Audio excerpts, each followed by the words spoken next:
And we must acknowledge that no soul who has ever graced this planet has genuinely ceased to exist. An interview with Nicola Tesla, long concealed and brought to light after 83 years, reveals astounding aspects of the celebrated inventor's internal landscape. Tesla is recognized not merely as a prodigious physicist and engineer, but also as an individual shrouded in mystery. One who pondered the everlasting, the invisible, and the persistence of life beyond the demise of the physical body. To secure funding for his revolutionary experiments, he enticed his patrons with promises of wonders, from the wireless transmission of electricity to notions as advanced as teleportation. His intellect operated far beyond his era. Yet for all his brilliance, Tesla was deeply human, molded by his aspirations, anxieties, and convictions. He frequently meditated on concepts of immortality, the divine essence, and the nature of existence after our final breath. It wasn't so long ago that researchers unearthed an interview Tesla gave to a correspondent in 1930, when he was 74 years of age. Tesla's life journey extended 86 years, and while the precise date of this dialogue is unconfirmed, the concepts articulated within it remain remarkably profound and pertinent. During their discussion, the correspondent presented a rather unconventional inquiry. It is understood that you anticipated the trajectory of both the 20th and 21st centuries. In your laboratory, the atom experienced its initial fission, black cosmic rays were pinpointed, and an apparatus capable of inducing earthquakes was developed. Some propose that in due course you will be celebrated as the individual who unveiled the truth that earth, air, and water are permeated with the animate energy of the ether. What are your reflections on this? Tesla responded, "Indeed, that stands as one of my most pivotal discoveries. However, I must admit a sense of defeat, for I was unable to realize all of my visions." The correspondent probed further. "Mr. Tesla, what precisely did you not manage to bring into being?" After a moment of deep thought, Tesla stated, "My aspiration was to bathe the entire globe in light. I could have fashioned a secondary sun. We command sufficient energy. Regrettably, humanity is not yet poised to receive such paradigm shifts. In Colorado, for example, I infused the earth with electrical charge. Or consider the musical works of Mozart and Bach. They possess a beneficial force that is equally harnessable. Concealed within the planet is an energy of serenity, affection, and elation. I dedicated numerous years to comprehending how these influences affect the human psyche. The aroma and grace of a rose are also forms of remedy. Sunlight itself can sustain us. Life manifests in an infinite variety of forms, and it is the scientist's duty to discover them within every type of matter." Tesla went on, "The entirety of my life's endeavors has been directed by this quest. I realize I will not unearth every enigma, yet I will persist in my investigations relentlessly. We are merely at the threshold of perceiving the hidden energies that permeate the cosmos. In approximately 100 years, scientists will begin to converse openly about dark energy, a phenomenon that pervades the universe and influences gravity and its ongoing expansion." Throughout the dialogue, Tesla frequently revisited the notion that the wellsprings of energy capable of revolutionizing humanity have always been close at hand. In nature, in our emotional states, in the resonance of music, in the very pulse of the earth.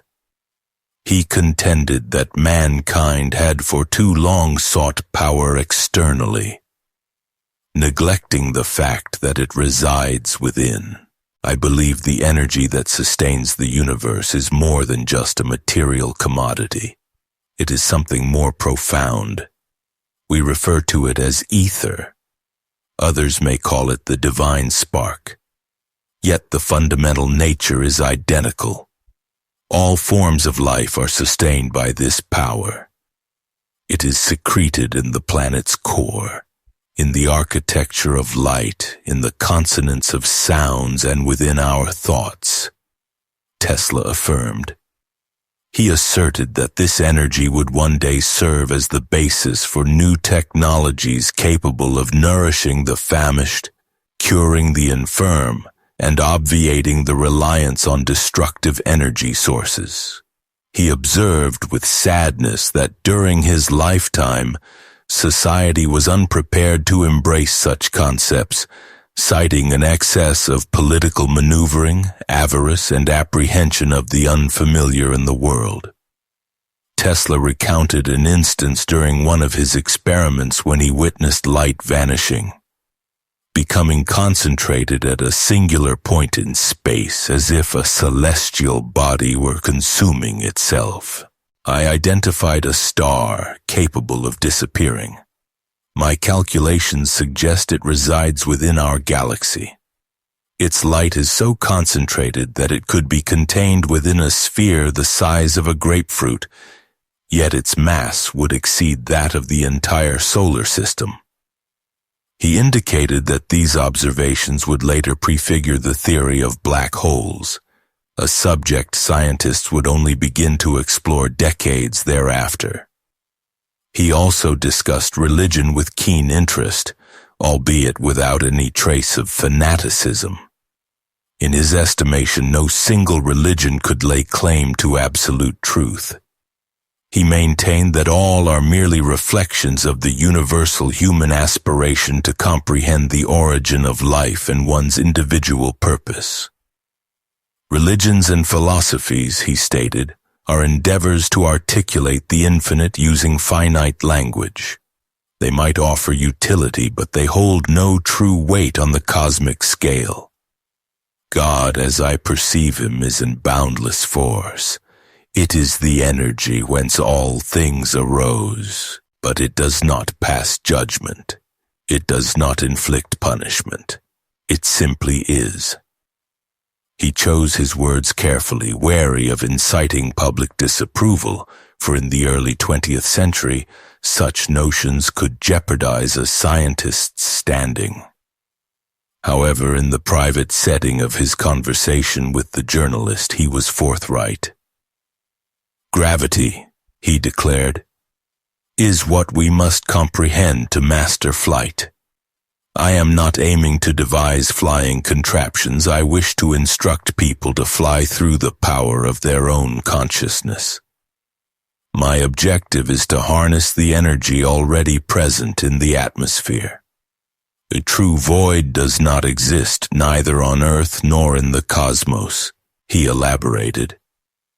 He further posited that the most potent energy reserves are concealed within black holes, which he characterized as portals to primordial substance. For Tesla, this was not solely a matter of scientific curiosity. Such phenomena also carried profound philosophical weight, symbolizing transition, metamorphosis, and the fundamental essence of being. When the journalist inquired about his personal affairs, family, homeland, and cherished individuals, Tesla replied with a calm, almost detached air.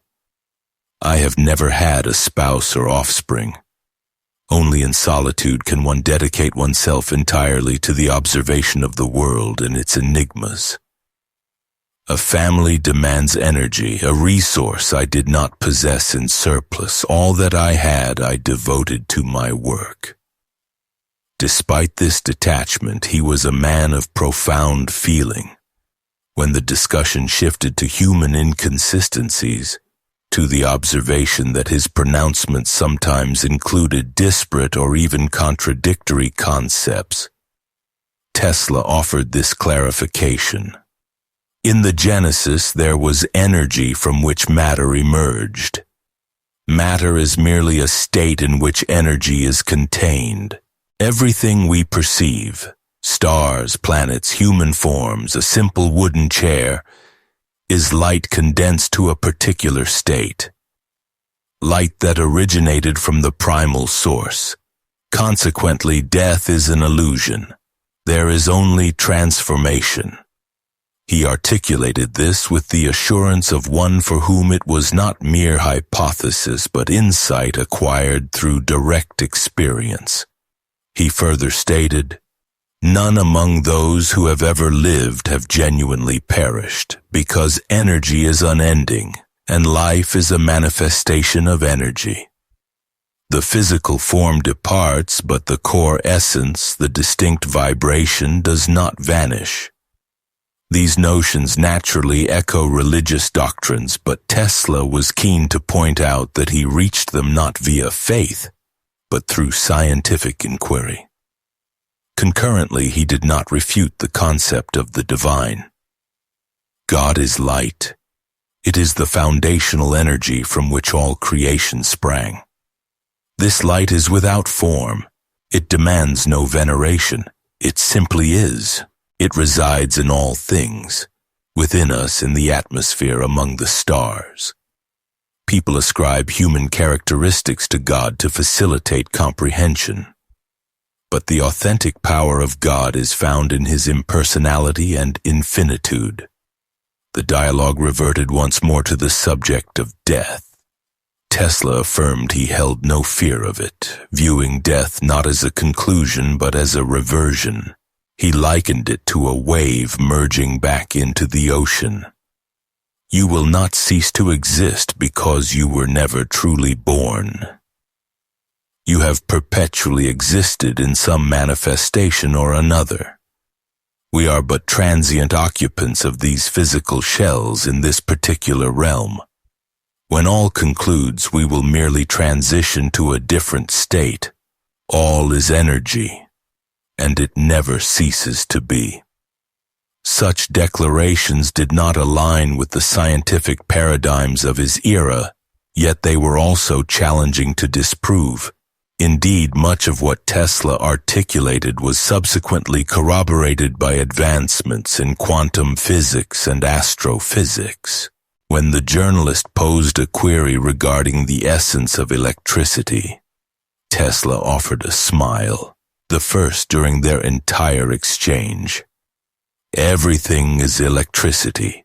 In the very beginning there existed an infinite fount of light, and from this emerged the substances that constituted the universe and the earth, with its rich tapestry of life. We are accustomed to conceiving of light as that which we can perceive. But true light is, in a sense, black.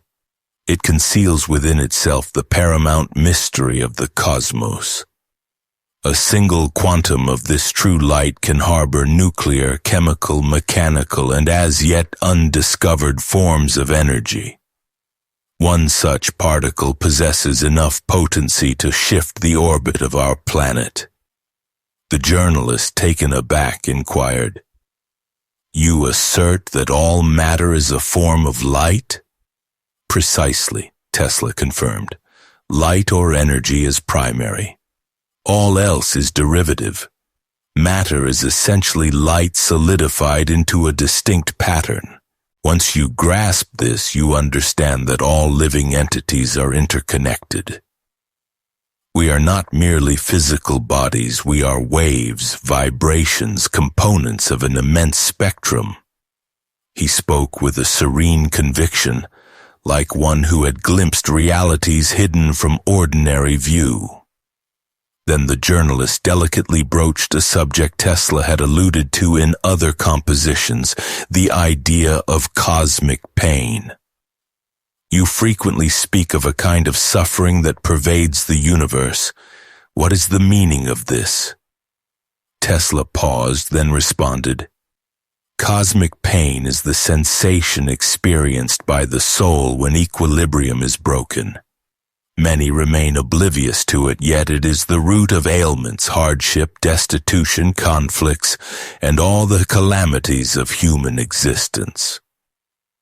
We cannot wholly eradicate it, but the mere recognition of its presence can alleviate the suffering. He elaborated that he personally felt physical discomfort when someone dear to him was experiencing distress. We are fashioned from the same fundamental substance. Our souls are linked by unseen filaments. When somewhere on earth a young child or a benevolent individual passes away, you might suddenly experience an unaccountable wave of melancholy. That is the pain itself, not individual but shared, cosmic. Tesla posited that this sensation could be instrumental in humanity's healing. He contended that stars and planets exert a more potent influence on our state than we generally concede. Their disappearance and emergence resonate within our dreams, our cognitions, our intuitive faculties. Emotions, in his view, are not mere reactions but integral parts of a mechanism of interaction among all entities in the universe. Comprehending these interconnections, he concluded, is an indispensable stride toward spiritual advancement. Lacking the awareness that we are a unified whole, humanity is fated to perpetuate its errors. This was Tesla in his multifaceted entirety, part scientific luminary and part seer, part physicist and part poet. In the latter portion of their discussion, Tesla increasingly emphasized the concept that all occurrences in the cosmos are interlinked. He believed that every thought, every deed, instigates a cascade of repercussions that impact not only individual human fates, but the very structure of reality. The world is akin to a tapestry, he elaborated, where each strand affects all others. We cannot perform any action that does not find its echo elsewhere. Benevolence engenders benevolence. Malevolence cultivates suffering. A multitude of humanity's afflictions could be resolved if we were to simply abstain from malicious acts. Tesla acknowledged that this might appear idealistic. He harbored no naive beliefs about human nature. Mankind possesses a proclivity for destruction. It is an inherent trait. Yet this is not an immutable destiny. We possess choice every single day. The cornerstone is compassion. To refrain from inflicting harm is the ultimate manifestation of strength. He vehemently denounced warfare, even conflicts waged in the name of truth or liberty. In his judgment, they invariably lead to devastation and the shattering of lives. Genuine triumph is not ascendancy over a foe, it is dominion over the impulse to destroy. We must master the art of resolving disputes non-violently. This is paramount for the continuation of humanity, particularly now as an epoch of profound scientific advancement is upon us, he stated. Tesla held that the scientific and technological upheavals of the 20th century were merely a prelude. He foresaw a future where humanity would achieve monumental progress in medicine, energy, and the exploration of space. He pictured a world where illness was conquered through vibrational therapies, where interstellar travel was commonplace, and where energy was abundant and freely available to all. However, he erred in one significant aspect. War and aggression did not diminish. Instead, their underlying causes grew more convoluted and subtle. Humanity mastered destruction with unparalleled efficacy but failed to learn the true essence of love. Nonetheless, Tesla remained an advocate for peace throughout his life. He maintained faith in a luminous future, in the notion that an age of enlightenment would supersede the era of obscurity. The future is the domain of individuals of light, those who bear wisdom, who are undaunted by truth, who opt for goodness even amidst the most trying conditions. Humanity is not yet prepared, but it is stirring, and